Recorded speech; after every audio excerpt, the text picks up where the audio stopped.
Welcome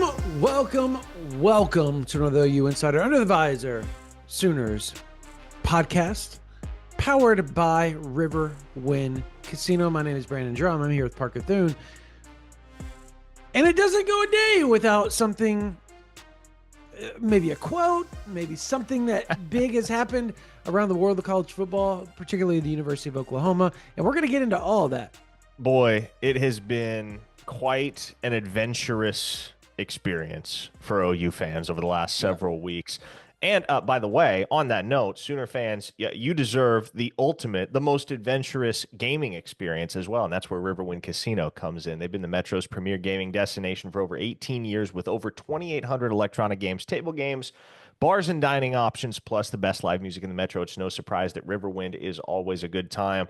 Before we jump in here, I also want to get a quick word in for the folks at Joy Mode. Now, Joy Mode, you may know it as primarily designed for better intimacy. And while that may be true, daily use also supports healthier blood vessels, boosts heart health, and enhances your athletic performance. Expertly formulated, backed by science. Simply mix a pack with water and feel the effects within 45 minutes. So take control with Joy Mode. Get a boost anytime, anywhere, and never miss a beat. Just 4 simple, proven ingredients, unlike prescription options that involve doctor visits and managing refills. Joy Mode provides a straightforward, effective solution. So join over 200,000 men who trust Joy Mode to boost their performance without the side effects. If you're looking to take your game to the next level, visit tryjoymode.com and use code OUinsider at checkout for 20% off single purchases and 30% off subscription orders. That's tryjoymode.com and use code OUinsider for 20% off single purchases and 30% off subscription orders. Well, Brandon,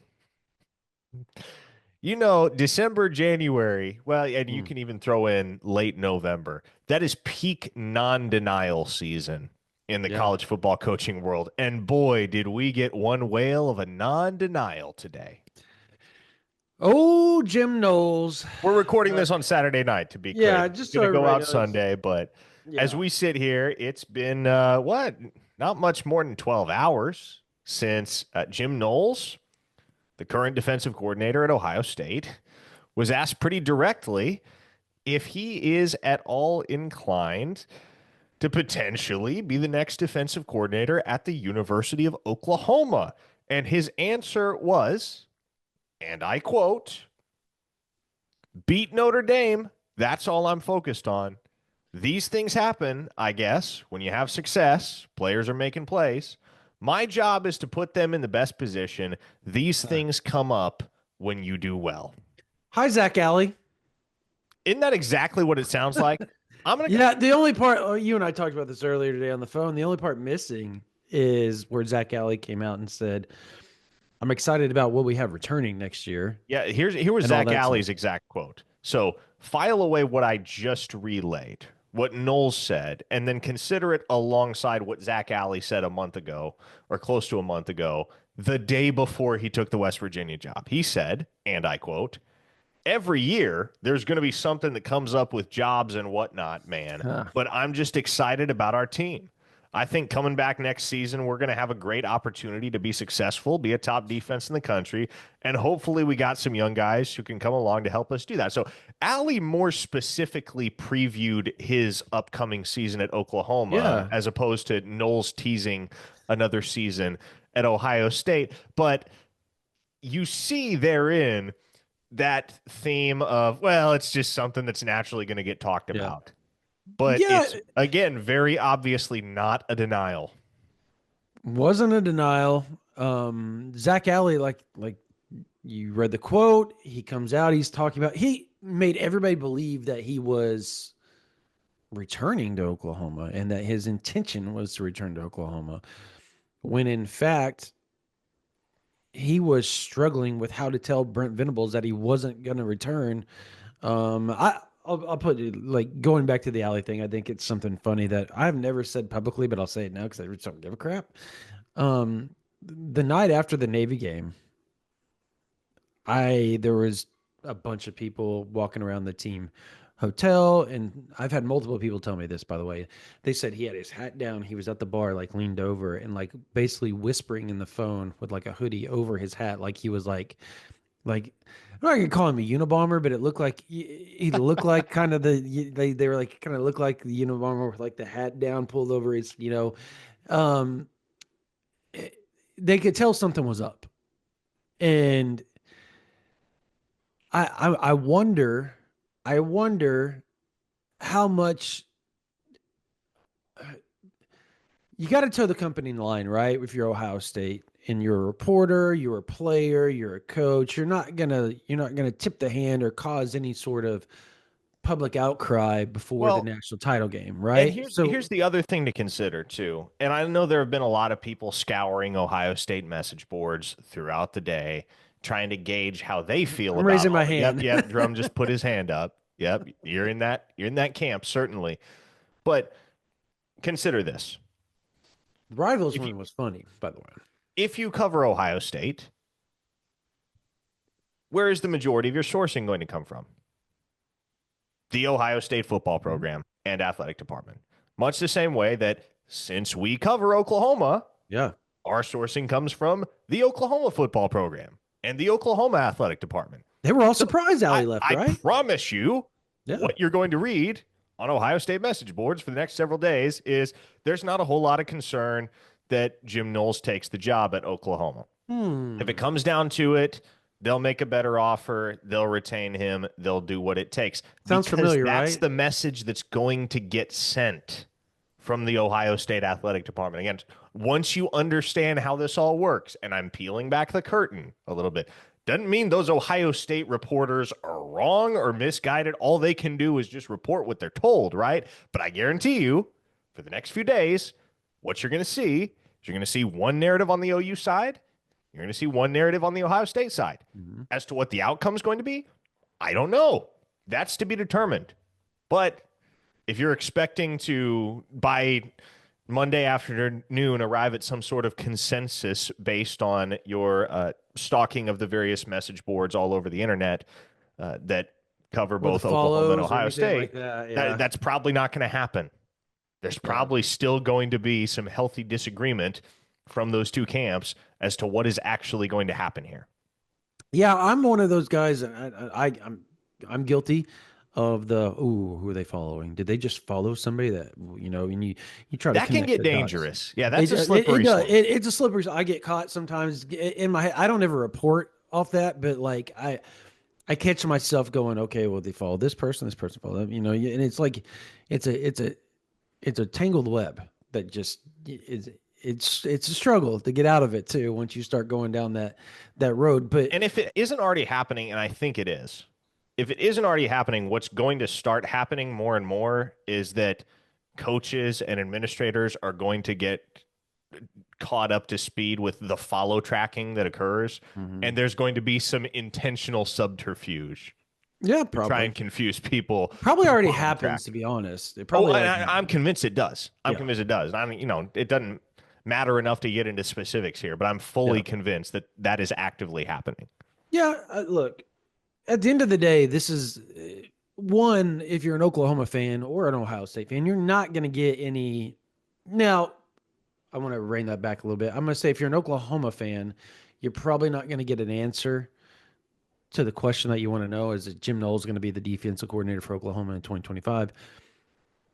2 or 3 days after the national title game is probably when you're going to get solidified answers, maybe even 4 or 5 days afterwards. Because one, after all that happens, the coaches convention ends, right? Everything is done. Everybody's either at the national title game right now or they're in Charlotte if they are in the world of college football coaching right now. So there's the coaching convention going on in Charlotte that Parker and I are normally at, but this year we're not going to go. We'll go to San Antonio next year. So we'll have stuff for that for everybody. But yeah, you're going to have that, and you got the national title. So they're either at the national title game or they're at the coaches convention right now. So after that happens, the days afterwards, they get the athletic department, the coaches, everybody. They sit down, the board of regents, everybody at all these universities to sit down. They're going to okay, how much do we want to put into raises? How much do we want to put into staffing as far as football goes for the 2025 season or the 2025 finance portion of the bookkeeping that is the athletic department? And that's going to be a telltale sign. How much is Oklahoma going to be willing to add to that for a Jim Knowles? Now, we're under the impression that one, it's $30 million for Brent Venables after 2025 for his buyout. So if you're an Oklahoma donor, if you're Joe Castiglione, you want Brent Venables to be successful because you don't want to fork out 30 million plus whatever else the buyouts are for everybody else on staff, because that gets Correct. ridiculous. I mean, that's just simple math, right? It Yep. makes way more sense to pay, let's say, $3 million for a Yep. great defensive coordinator than pay $1 million for a decent one, and then you're paying 30 plus million in buyout money because it doesn't work in 2025. Yeah. And man, so everybody that thinks like, oh, well, it's a stupid career move for Jim Knowles to go to Oklahoma. Look at it. They were 6-7 last year. This is second time in 3 seasons, blah, blah, blah. Look, Ohio State fans, I know you're watching it because we got the title over here. It's probably Jim Knowles, blah, blah, blah. It's Oklahoma. Something, I don't know what the title is. We've just started doing the podcast. But you're probably watching, you're probably wondering and listening, trying to figure out what we're going to say. And I'm going to look y'all straight in the face. I'm going to say this. Oklahoma can afford him. Like, if you don't think they can afford him, if you think it's a stupid move for Jim Knowles, that maybe it is, maybe it's not. But I'll say this: there were injuries last year. For those that you don't know, four starting offensive linemen, six wide receivers out. Somehow Oklahoma still had the 16th best defense in the country, and they return all but three starters. Eight starters coming back this year. Mm-hmm. And that, And and there's a lot of guys that didn't start that played a lot of snaps. and So and may I point out as well that you don't wait this long to hire a defensive yeah, I coordinator was going about to get to that if point. you're Yeah. not willing to do whatever it takes to hire the DC that you have in mind, Mm-hmm. right? Yep. If this is your play, if this is what you are holding out for, then at a certain point it has to be a Mm-hmm. no holds barred, all out pursuit Hope we're where not you're holding saying, okay, balls. yeah, Go ahead. it's unfortunate. Call it a Freudian slip, if you will. Um, Regardless, at a certain point, you're all in for this, right? Like you're committed. You are too Yeah. far down the road to veer off course or to turn around. Mm-hmm. And it kind of feels like that's where Oklahoma's at right now, doesn't it? Kind of feels like, okay, this has dragged out long enough that all of the signs are now pointing in one, like, we don't have to tiptoe around this anymore. No. It's been brewing for a while. Everybody understands it now. It's Mm-hmm. all over the radio shows, all over YouTube, enough that he's getting asked about it in his press conference. Right? Like this is a legit thing. Whether it happens or not sure yet. The But funniest. Go ahead. no, go ahead. No, the funniest part is that we like literally, and I'm not patting my back or anything like it, but like literally, I said, was it like 3 weeks ago? Hey, they're swinging big for those that you y'all think they're just going to open up and just you go ahead gave a and, few too many clues on that one live stream that people put yeah, it together pretty quickly after my that. bad, my bad.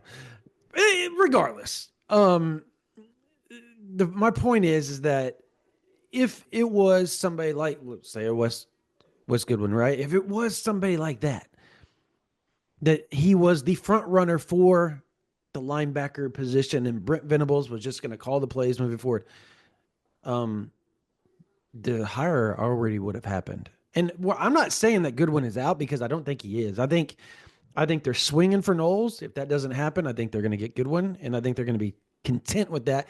And hey, I think it's going to make OU fans upset, and rightfully so if they don't get Jim Knowles. But at the same time, if Oklahoma somehow reels in Wes Goodwin and they miss out on Jim Knowles, like it's not the end of the world. As a matter of fact, you now have Brent Venables, who's vastly considered outside of Jim Knowles the best defensive mind in all of college football, and Kirby Smart, I guess, would be the third off the top of my head. Um, you're going to have that plus a guy that, you know, came in and was the, set on the throne that Venables built up as Clemson defensive coordinator, following him, and didn't do a bad job. Wasn't He didn't have a great defense this year. There were a lot of things that led into that, but the previous 2 years they were pretty damn good on defense, and the defense is what kept them in ball games. And so you're going to have a guy that has called plays, that's just going to be your linebacker coach slash co-DC, and going to be helping game plan with Brandon Hall, who's been a legit successful defensive coordinator, with Todd Bates, who knows the defense. Him and Brandon Hall know all three of those. Goodwin, Bates, Hall, Valide, like they know Venables' defense better than anybody outside of Brent Venables. But I think the cool thing about all this is if it is Knowles, one, you get a great linebacker coach. I think it's going to be interesting to see if there would be potential guys that follow because There's of. one guy that makes a lot of Oh, sense. I know. Oh, you and A I've talked about. lot of Yeah, sense. he's an Yes, OU and legacy. people will be able to triangulate that one pretty Yeah, quick. Again, we're 2 steps away from that yeah. That coming to yeah. fruition, Kind of even jump. theoretically. Yeah, But yes, yeah. But my point is that it is such a fit, and everybody wants to look at the. I think the interesting part, Parker, is that everybody goes, "Well, how can Jim Knowles do that? He's not even going to be his own guy if he goes in Venables." Au contraire, mon frere. Um, that is not true. As a matter of fact, when you talk to people behind the scenes in Norman, if that was to happen, that's exactly what would be the case. Is it would allow Venables now with Arbuckle and Knowles to sit back and go, I'm now CEO. I don't have to have my hands into everything. When Levy was there, he didn't have his hands in the offense. The offense had his Levy has autonomy of everything, and he was helping out obviously the defensive side of the ball for obvious reasons. Switch over to Allie. Allie knew the defense just like all the guys I just named. He didn't have to butt his head in the defense. He wasn't around for the defense hardly at all. He went over and helped the offense this year because they struggled and was trying to help them get better in what they were doing. And some people call it meddling, whatever. He doesn't have to do that anymore. He actually gets to be a CEO, Bob Stoops, Nick yep, Saban, like 100%. sit back and finally not have to have his hands on something. Like, can he do it? I think that's the biggest question. I mean, I heard Dusty Dvorak talk about it on the KREF. Like, can he Well, do it? That's the toughest thing. Can he do it? Like, sit back. And I think he can. and there's two very It's going to be distinct hard, but I think ways. he can. Yeah, there's two very distinct ways that you can approach a make or break year as a head coach with an extensive background as a very successful coordinator like Brent Venables. You can either say, okay, I'm taking control, I'm taking responsibility, my fingerprints are going to be all over this defense. If Knowles And doesn't get it, that's what's going to happen. yeah, if the ship goes down, I go down with it. Yep. Or you can say, hey, look, I've been a head coach for 3 years. At no point have I been able to kind of take the hands off the steering wheel and just let it go along in cruise control, I guess. Mm-hmm. If I hire Jim Knowles, I'll be able to do that. I'll be able to be the CEO for the first time. And we can see where this goes. A dynamic, the likes of which we have not been able to establish yet during my tenure at Oklahoma. But if we bring Jim Knowles in, we can make this happen. And so it's going to be different in 2025. It's going to be different than it has been any of the last 3 seasons. It's either going to be Brent Venables taking more control than you have ever seen him take, or it's going to be Brent Venables taking less control than you have ever seen him take in his 3 going on 4 seasons at the University of Oklahoma. I'll add this too. Might I suggest that Oklahoma fans should root for Ohio State to win the national championship? Yes. Because here's how I look at it, Brandon. Jim Knowles has coached college football now for 37 years, dating back to 1988. He has never coached in a national championship game. If Ohio State beats Notre Dame on Monday evening, and they are your 2024 college football playoff national champions. Then, Brandon, it's Thanos sitting out on the porch watching the sunrise. Your business is finished there. You got to the mountaintop. I You respect did the what you analogy, came by to the way. do at that program. You accomplished what you came to accomplish. Third season, and you're champions for the first time in over a decade at Ohio State. And at 59 years old, you have reached the pinnacle of the sport for the very first time. Mhm. And at 59 years old, you do not have terribly many years left in the coaching profession. You may have the better part of a decade, maybe even longer. Who knows? I don't know how long Jim Knowles wants to coach. But when anybody hits that threshold that is 60 years old, generally in the business, they're getting towards the end. They're in the Yep. twilight phase of their career. If you put the picture all together and you kind of see the tapestry for what it is, a move to Oklahoma makes a ton of sense if Ohio State, well, it makes a ton of sense for obvious reasons at Yeah. face value, sure, but it makes all the more sense if Ohio State wins the national championship on Monday evening. Because again, you have reached the absolute zenith of the sport. Whatever happens from here on out is gravy. Jim Knowles got the chance to be a head coach back in the day. It didn't work out. He realized, you know what? I'm better suited to be a coordinator. And he's been a dang good one. He's one of the top 3 defensive coordinators in college football Mhm. right now. Many would argue that he is the absolute best. And his defense to this point in the 2024 season has certainly strengthened his case. So, in a lot of ways, the resume feels complete. There's a sense of finality to winning the national title at Ohio State. And at that point, if you're 60 years old and you're not ready to be done coaching, what makes the most sense? Well, it makes the most sense to go where you can put down roots. And that's where the whole personal family side of the conversation comes in. I think most everyone by now is aware of the dynamic that's at play there.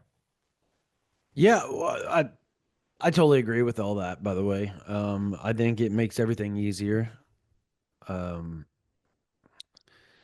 we haven't really talked about, like you brought up, it makes sense at face value. And for those that don't know, and you maybe you live under a rock. Um, It's proliferated enough on social media that I think yeah, most everybody's in the loop. But fiance is from Piedmont. Son plays at Weatherford. Ironically, with CJ Nixon and OU defensive end signee in the 2025 class, 4-star defensive end signee. Um, and they're OU people. Like you see it, like there's photos out there. Like there's Oklahoma, they're decked out in Oklahoma gear. Like when she wasn't with Ohio State, defensive coordinator Jim Knowles, like it was OU, OU, OU. So there is a affinity for the state. There's affinity for the university, all that type of stuff. So that comes into play for those that don't know. Um, the other side I will say to that, Parker, outside of winning, though I think yours is probably the most sane way to look at it. Like win, cool.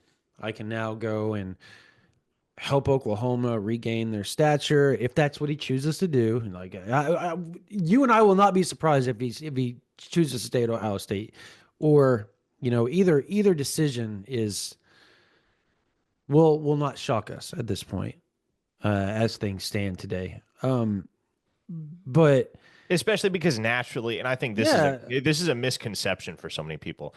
It's not as if Jim Knowles and Joe Castiglione have been on FaceTime throughout the whole process. Like no, Jim Knowles is prepping for a national championship. Everything he said about being focused on beating Notre Dame, there's absolutely no doubt in my mind that that is true.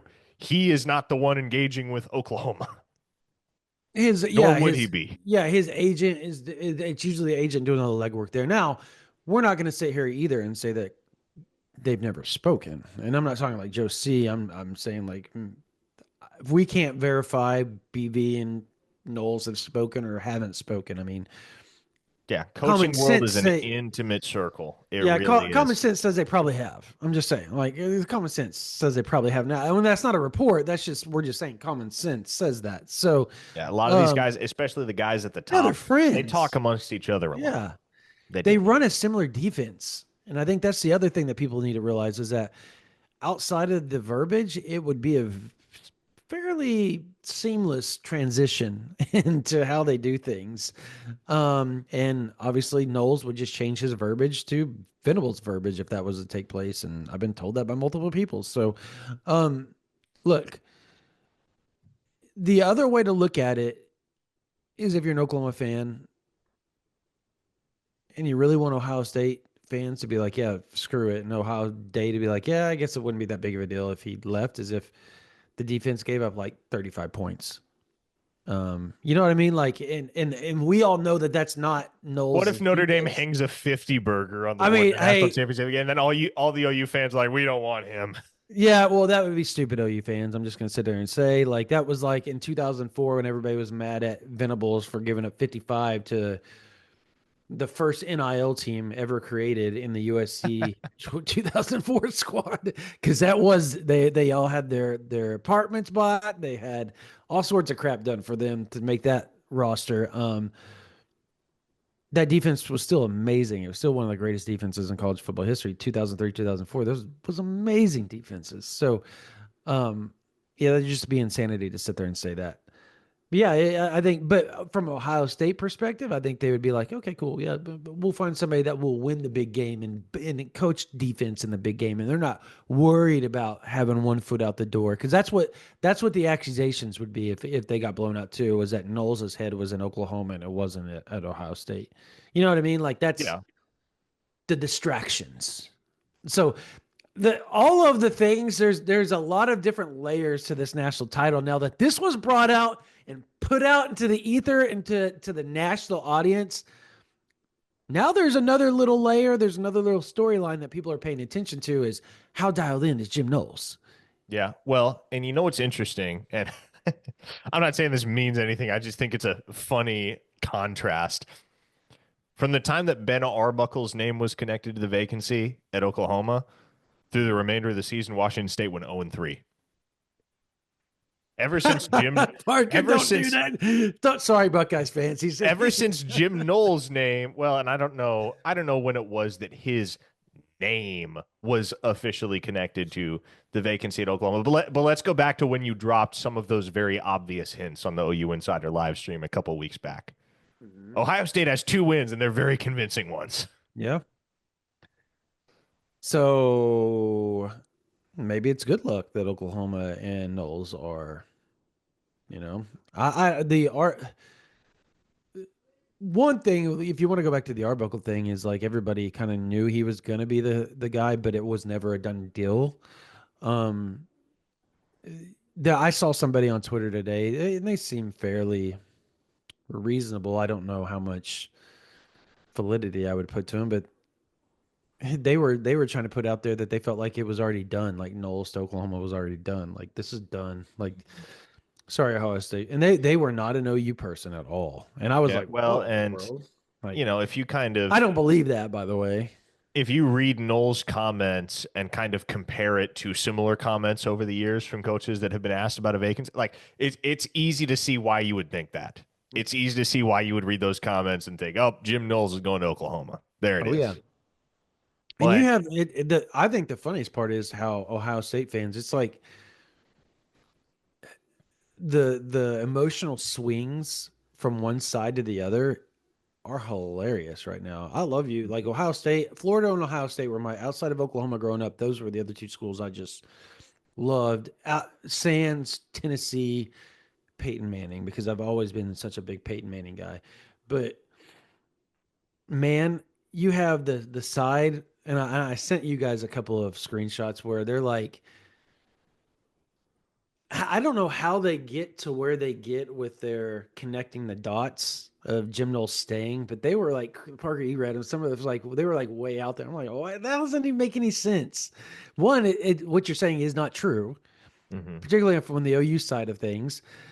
So it's kind of funny. But then you have the other side where the Ohio State fans are like, man, that phrase, the way he worded things just doesn't sit well with me. Like so it's kind of funny the contradictions of the fan base and OU fans. They do the same thing, right? Like the alley situation where someone were like, yeah, he's staying because he talked about the next year.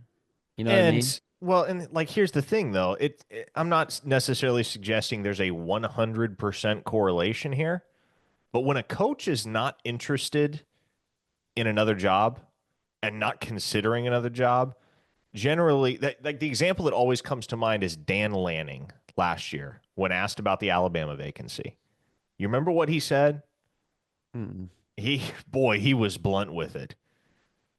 And I don't Reminds want me that Riley and LSU, only to see him go to USC, but at least he was honest about LSU, yeah, he right? was honest about LSU a few things, but I don't want to try and paraphrase something I can't recall exactly, but Dan Lanning gave the most definitive answer imaginable as to whether he had any interest in considering the Alabama job.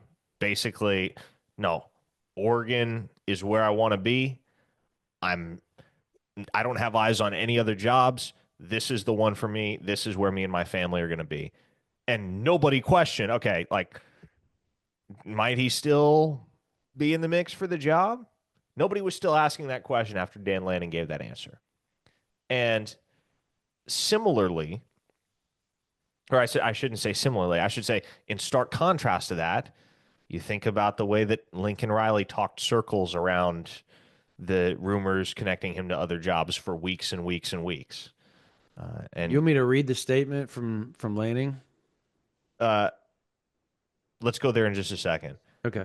If you remember, obviously, the way that Zach Alley, as we discussed earlier, addressed the rumors that connected him to the West Virginia job in advance of officially accepting that job the day after the Armed Forces Bowl loss. And there are countless examples elsewhere over the years of coaches that have been linked to other vacancies. And when asked about it, they will not explicitly say, I am not interested in that job, or I have not interviewed for that job, or I haven't been contacted for that job. The ones that are sincere about staying where their feet are the guys that address it the way that Dan Lanning addressed it. Go Mhm. ahead. So essentially, he talked about the opportunity of Oregon gave him and all that type of stuff.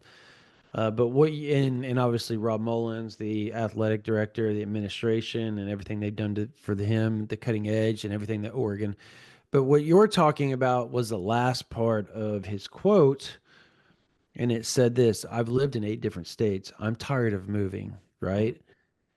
You've got to change like license and all that stuff all the time. It's not fun, and probably even less fun for my wife. So we love Oregon. It's been everything that we wanted. We get to coach great players and be around great people. And it makes a lot of sense for us to be here. And so he essentially shut it down. And There right was before another. that, I don't. yeah, he said for me, he goes, I have a lot of unfinished business here. There's a lot more I want to accomplish here. Yeah, even that though, that might have been. That's not the one I'm thinking about. He may have been asked about it multiple times because that's definitely Yeah, those aren't the this comments I was was thinking about. But yeah, regardless, again, that what I'm not trying to say is Jim Knowles is the next defensive coordinator at the University of Oklahoma. I don't know how these negotiations are going to go, but what I do know is if we're just looking at his comments and comparing them to past instances of coaches being quizzed about their interest in other jobs, the fact that he answered it the way that he did would suggest that there's an absolute chance he is the next defensive coordinator at the University of Oklahoma, and it is absolutely a consideration that he is weighing. is it this one? Decision was made long ago. I've got 10 years. I got a 10-year-old. I've got to get through high school here. And the only way that doesn't happen is if I don't win enough. Basically, just saying, like, I'm not going to Alabama. and we love living in Eugene. I mean, he gave, I guess, multiple quotes, bro. Like you said, Yeah, he was at well because he was asked about it. I think um the one I made a several commitment quote. Is that what you're talking about? maybe I don't know. All I don't right, know. I'm Not diving in a worth. way of that. Yeah, Yeah, like you got me going. yeah. We don't have to sift through all the weeds to try and find I out want to exactly be what he here for said. as long as Eugene will have me. Is that the one? That may have been part of it, Okay. but All right. yes, Anyways, I remember Lanning giving as definitive a denial as I have ever heard from a coach, yeah. and Um. no one sweated it after that. Right. All right. So now that we've talked about everything, we've the pros, the cons to the Jim Knowles, the pros, the cons, Ohio State, Oklahoma. Obviously, the pros for Ohio State is Ryan Day being there a long time. They're playing for a national title, so you know the job's secure, right? Like all that type of stuff. You're Hmm. always going to have good talent. I think the con would be is Ryan Day going to jump to the NFL at some point? That has been rumored for years. Is Ryan Day Um, that well regarded in NFL circles? it keeps being brought up. I don't really know. I'm just If there's saying. if there's a national championship coach on one of those sidelines Monday night that I would think has potential to be an NFL head coach next season, it would be Marcus Freeman. Really, he strikes me more of a. Well, yeah, I could see that. Here, he's been rumored for the Bears too. Um, and the other thing is Ryan Day talked about the reality of college football just wearing on him. All that type of stuff. So, um, I don't know, but he's been brought up with the NFL multiple years in a row. All that. The other thing is how long is Larry Johnson, the goat of goats, outside of maybe Todd Bates when it comes to defensive line coaching? How long is he gonna keep coaching? What is he like 74? He's like 73 years old. I feel like we've been Yeah, asking that question for years now, and he just yeah, but I mean, keeps trucking. yeah. So, but at some point it ends, right? Like, so there's all that, and you go to Oklahoma, you're gonna have Ohio State fans. You're gonna get mad at me. This isn't a homer take, but the best defensive tackle room in college football might reside in Norman, Oklahoma next year. Like that's a Let me statement put it that this way: that can't be if the argued. best defensive tackle room resided in Columbus, they wouldn't have been trying to back channel one of OU's defensive tackles There to you go. Columbus. Yeah, and for a lot of money, though, you for those that don't know, ponied up a lot of money for that, so they can pay. I'm just letting y'all know. Um, the defense that they're going to have, and he's going to have at Oklahoma, one is young, young, young, and everybody wants to. Caleb Downs, man, he gets to coach Caleb Downs. He's the best defensive player in college football. Yeah, I won't dispute that. That's great. He's going to have Peyton Bowen, Robert Spears Jennings, Michael Boganowski. He's going to have an insane safety room that you guys are talking about. His linebacker room is insane. The defensive line is stupid. He's got R. Mason Thomas, which is the next superstar at the edge rushing in college football. And plus, he's got the interior defensive line. Oh, and by the way, he got Marvin Jones Jr., who we all know has all the talent in the world, just has never really been in a good culture outside of, when he was a true freshman on a loaded Georgia team, and he still played quite a bit, mind you. So, my point is that from an Ohio State perspective, the fans they got to look at it and be like, look, Oklahoma's pretty damn good on defense, and they got a pretty good roster themselves, and a young, young, young roster, bunch of freshmen, bunch of sophomores, bunch of juniors, and not a lot of seniors on that roster. So, I mean, from that point of view, Parker, that's the pros for Oklahoma. Then obviously the fact that he's got family and his fiance and the loved ones and stuff like that he can go move there. And he's like you said, he's in the twilight of his career, so maybe he wants to go someplace that he can settle down and not have to uproot everything once again to where he wants to retire. Like Hmm. he's already been to Oklahoma. He spent 3 years at Oklahoma State in Stillwater. He knows the area. He loves the area. There's a He was there reason longer for than that. 3 years, wasn't Was he? it? I thought it was He only was there three for a years. Maybe while. was it? I thought he was there for only 3 years. Maybe I'm wrong. He has Anyway, been at Ohio State for 3 years. He was at Oklahoma State for 4 seasons. 4 seasons. Not quite as long as I thought. Yeah, but yeah, four yeah. So seasons. okay, 4 seasons. Okay, well, still 4 years. So there's a lot to that. Is my point. So there's pros and cons in both. That's why I'm going to ask you this now that we've kind of weighed in all this. Okay. Somebody put a gun to your head. Where do you think Jim Knowles is coaching in 2025? I think he's coaching at Oklahoma. There you go. I kind of concur, but I Yeah. honestly, and this isn't fence riding, I literally, I think he'll be coaching at Oklahoma, but You might I have want gotten a different answer out of me if we had recorded this podcast before he had the answered that comment. question in the press Yeah, conference. that same. Um, I've always leaned more Oklahoma than you. We've talked about this, like Yeah. even when I brought it up and I kind of hinted to it on the live, you were like, I don't know if it's going to get that far. We like as we've gone along, you're like, dude, this is just wild. So, yeah, I think Oklahoma just because of the comments, but I got to be honest with you, like I'm also not stupid enough to not think that if he chose to stay at Ohio State, I wouldn't sit there and be like, "Oh, that's crazy," or I'm shocked, right? Like it wouldn't shock me. Like what they have going there, you can see the appeal, right? They're playing for a freaking national title, Parker. Like, Hmm. come on. I mean, it's Ohio State. And you can see the unappeal for Oklahoma right now after they went 6-7. The only thing that Oklahoma has going for them is the fact that their defensive roster is incredibly talented. Oh, and they got that guy named John Mateer on the other side of the ball now. He's pretty freaking good. I hear he's pretty good at playing quarterback for the guy that coached him that made him pretty good. And he's at Oklahoma now. So for Ohio State fans that don't know and they want to sit there and say Oklahoma doesn't have an offense, they got the number one player in the portal. So there's that. Yeah. So and we'll see. It's going to be fun.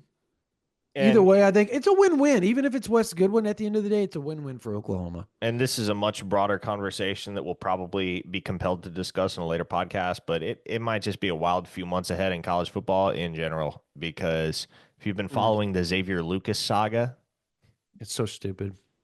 that has the potential to just completely rip this thing apart at the seams in terms of any structure and or competitive balance. I They have to do a collective bargain. They have to get unions. They have to do the thing. They've got to make it semi-pro, Parker. for anyone who doesn't know what we're referring to, there was a Wisconsin defensive back by the name of Xavier Lucas that decided that he was going to get in the transfer portal. Wisconsin didn't release him to the transfer portal, Mhm. which no school. I mean, like, I'm I've hesitant never to say heard of you that can't before do either. that because I truly don't know what you can and can't do anymore. I don't know if there's anything that you can't do, He signed a but two-year contract through his allegedly he NIL signed a contract. Yeah. 2 year NIL contract. Then a couple weeks later decided to get in the transfer portal anyway.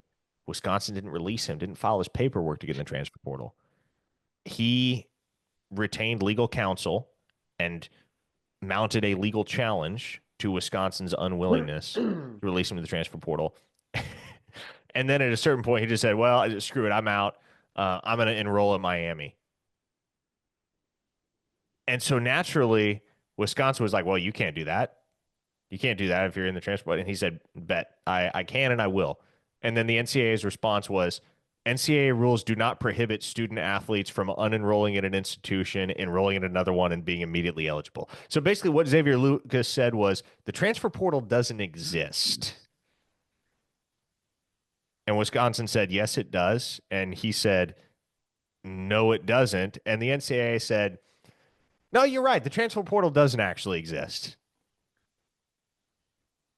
What the hell? Because, and yeah, I knew all that stuff, but I'm just saying, like, what the hell? Because we were told for years that if you transferred or you moved school to school after already attending class, that you would have to sit out a year Yes, what for the the longest NCAA is time. basically admitting is that we have no power. We have no Yeah, power. I it just We have So absolutely no way what to. why does OU have compliance? Why does any school have compliance at this Yeah, point then? the NCAA has no. They in that statement they admit that they have absolutely no way to control player movement in season, out of season, with any sort of limit as to how many schools you can play. Like realistically, let's say Caleb Hicks up in Stillwater rushed for 500 yards in the first 4 games of the Mm. 2025 season at Oklahoma State. OU could tell him, hey, we'll pay you $1 million to come down here, enroll at OU, and join our team this week. And apparently, the NCAA couldn't do anything to stop that, nor could Oklahoma State. That's where we're The at. where does this end? Like where does it end to where things come back to normal, in your opinion? For me, I think it's What is when normal? every yeah, well, You're like Pontius Pilate. What is truth? become biblical. All right. Um, so what I think for me, it has to be where the P4s just detach themselves from everything NCAA. And what they do is they have a commissioner, let's say Nick Saban. They come in. Great idea. Love it. I'd vote for him. Yep, me too. And they say, okay, we're going to have a collective bargaining agreement here. You guys form your own little players union, and they hire whoever to be their players union rep or whatever, the president of the players union, whatever. And then they have junior or senior that represents everybody. It's always probably going to be from Stanford or somebody like that that understands the law aspects of all of it. Um, you have that, and I think then you have to have everybody kind of come to an agreement with both sides on where this ends as far as revenue share, as far as I think where it ends is that bye bye women's and men's tennis, bye bye women's and men's golf, bye bye like all of that probably is going to be gone at some point. They'll have it at the university, but it will be more from a club aspect than an athletic department ran function, much like the OU hockey program that's been around for like 2 decades now. That they've been, but it's been a club. Yeah. So, and that's mainly because remember the Department of Education also came out and said at the same time Title IX still reigns supreme, even with collectives and all that type of stuff. So you have to pay the exact same for John Mateer as you've got to pay for the backup whoever on the women's volleyball team. Yeah. Well, Does that make sense? it No. it doesn't make But sense. that's And going to ruin their it's going to not to ruin take this everything, Parker. conversation in a political direction, but in the Trump Yeah, that's administration, like probably trying going to to stop where eliminate they the Department of Education. yeah, yeah. So Yeah. who knows where this is all headed, man. But the other thing that's just absolutely hilarious about the Xavier Lucas saga is that Miami blatantly tampered, right? Miami blatantly tampered. And they don't care. Everybody knows looking at the specifics of that case that Miami tampered. Hmm? And Wisconsin's like, you can't tamper. What are you do? Like, we're gonna. I don't know. I don't know if they're gonna sue Miami for this, but basically saying Miami tampered with our student athlete, and Miami's like, yeah, do something about it. And the NCAA is sitting there like, well, yep, we can't actually do anything about it. Miami Again, via Xavier Lucas is just openly flaunting the reality that you can tamper in college football with absolutely no repercussions, and if you try to enforce any repercussions for tampering, you're probably going to lose in court at this point. so again, I ask, and I think there should be compliance in everything we do in life. So, like, I'm not against compliance departments at all. Like, I know people in the compliance department of you, good people, but what is their function now that there's like the NCAA has basically just waved the white flag and said, It's a very good question. Why comply with anything? Oh, you better start tampering, Brandon. hashtag don't comply like a champion? I mean, like, I don't know. Like, because there's no compliance anymore. Like I don't under like we're a long ways away. We've gone a long ways from the you ate too much pasta. You know what I mean? Like that seems like light years ago and it was only like a decade, bro. What? It's crazy now, man. OU basketball won a game today. There's also that, There you for what go. that's Way to get worth. us out of that conversation. They Good did. win They for the Hoop actually Squad. Dayton Forsyth, he's really emerging. It's fun to see. plays good defense, man. Yeah, and he I can I shoot only too. watched portions of the day's game though, like bits and pieces. So, They played well down the stretch. first half. They showed a very encouraging killer instinct in that basketball game. And you have to see it become a pattern to start believing in this team again, certainly. But Mhm. that game, the final 4 minutes of that game, oh, maybe I could expand it. Final 6 minutes of that game was exactly the opposite of what I thought they were going to be. They played out in exactly the opposite fashion because OU leads by a couple positions with 6 minutes to play. What are you conditioned to think at this point? They're going to choke it away. And there it goes. Yep. But to their credit, Oklahoma did not let the lead slip away today. In fact, they did quite the opposite. Mhm. They expanded that lead rapidly. I mean, that in the span of probably 4 or 5 trips up and down the court, it went from a 2 possession basketball game to, oh shoot, they have a 15-point lead. Like this is Mhm. over. And so credit to Porter Moser and his squad, man. Jalen Moore had another nice game. Jeremiah Fears didn't light it up in the scoring column, but did a little bit of everything. It's 16, didn't he? Didn't he end up with 16? I don't know what he ended up with, but it wasn't his most prolific scoring outing. No. He padded it at the end for what I remember because of the he made like a layup with like 20 seconds left. I did see that part. I saw the first half and then like the last minute and a half of the game. Um He did have 16 points. You're right, and I believe the final 8 of those were in like the last 2 or 3 minutes. So he did pad his numbers towards the end. Jalen Moore, Jalen Moore with bro. 22. Woo. Brandon's favorite player, Sam Godwin, logged He- 6 points of his own. mm, yeah, he's the best. 6 points and two He's the boards. best. He's the best There's there's an handoff afternoon for you. screen player there is walking the face of the earth at the top of the key. 6 points, 2 boards. The You're Sam Godwin 6'11". experience. How are you only have 2 boards, bro? Uh, Jeremiah Fears led the team in rebounds with 9, by the way, and then Oh the my only other one gosh. besides Moore and Fears in double figures in the scoring column was Kobe Elvis, who had 12. Yeah, and he had all those in the first half, by the way. He got hot in the first half. He did. Um, I don't think they were all in the first half. I recall I think he I hit a think big I shot think towards the end. was it nine? I think he had 9 in the first. He made three threes in the first half. I do remember that. Back to back on possessions at one point. So Middle. Oklahoma wins an SEC basketball game in the year Yeah. 2025. First Now that has they happened. now they get the Godfather and Arkansas here in a week actually. So next Saturday they're going to go to Fayetteville, Arkansas, and play the Woo Pigs, uh, who have been struggling. By the way, shockingly struggling, mind you, because Calipari's teams notoriously don't do that. It is going to be interesting to see how Oklahoma piggybacks off this, bro, because I think Oh, a they little can. Razorback pun. I see you. Ooh, I didn't even. It wasn't even going there in the top of my head, but yeah, there it is.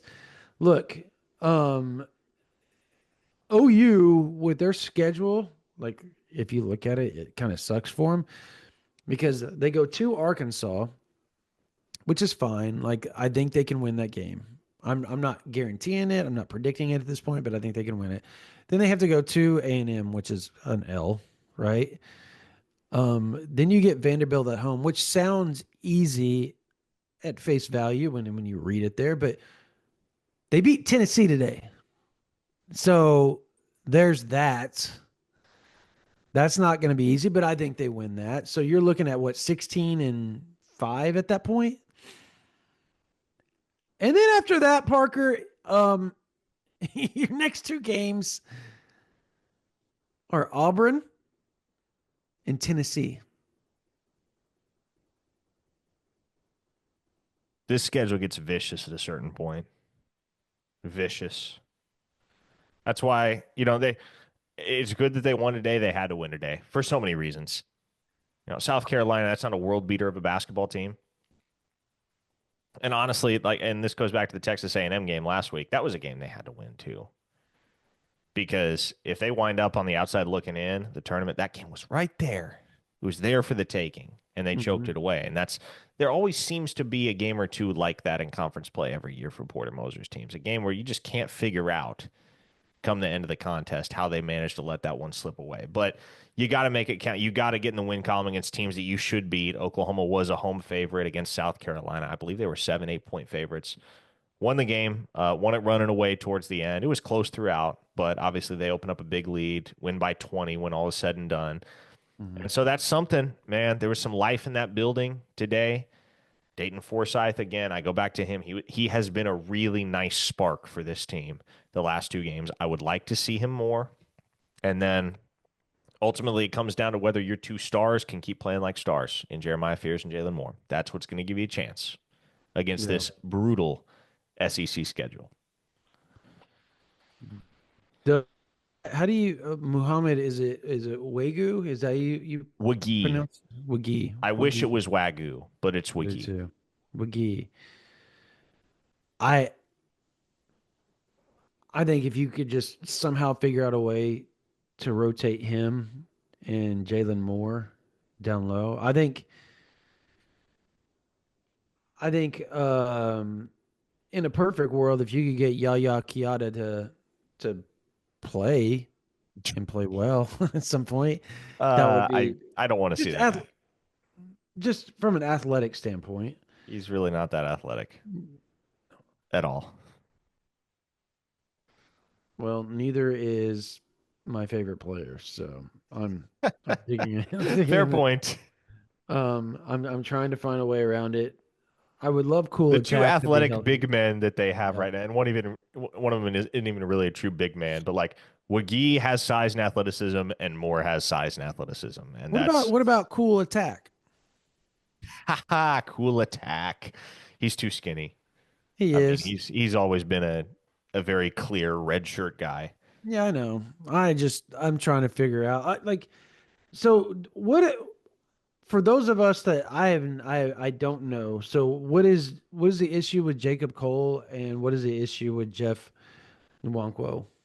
Wonkwo is hurt. I know he's hurt, but what's Yeah. the issue? Like why like what is the injury? Do we know? Gosh, I can't recall exactly what the injury is. He's coming back from off-season surgery on something. Brody Uh Lusk knows the answer. I do not. Um, Achilles tendon, a there torn you go. Achilles tendon. Oh my God. I don't know how bad that the tendon is, to be honest. But yeah, anyways, but what's up with Jacob Cole? Like, I mean, I don't think he's hurt. I just don't. I don't think he's playing. yeah. I think he's just a back end of the bench guy. And then Jaden Jones is hurt too, right? Jadon Jones is hurt. Yes, he's unavailable. Has been. Yeah. Those are guys that can help too, by the way. Like the guys I just named, as far Yeah, you as get Jadon Jones and Jeff Wonkwo healthy, they will you're help. yeah, they'll win. Those dudes will win you some games. Those are ballers right there. So that's unfortunate. Like that's the other thing is like this team, like we're hating on them, right? They're not healthy. Their best player, they got two of their best players just sitting over there on the bench. I don't know that I would call Jadon Jones and Jeff Wonka two of their best players. People, They are there's two a couple of players that guys. would contribute. I Both guess of them that's have yet to fair. play a game in an Oklahoma uniform. That's So, I I guess mean, that's fair, but like when you talk, people I've talked to about those two seem to think that their upside is just really, really big. that's Um, certainly true. I mean, Jones may be the best shooter on the mhm. roster. He just hasn't gotten the chance to get on the court yet. Wonkwo is more of a he's not quite as big as Jalen Moore.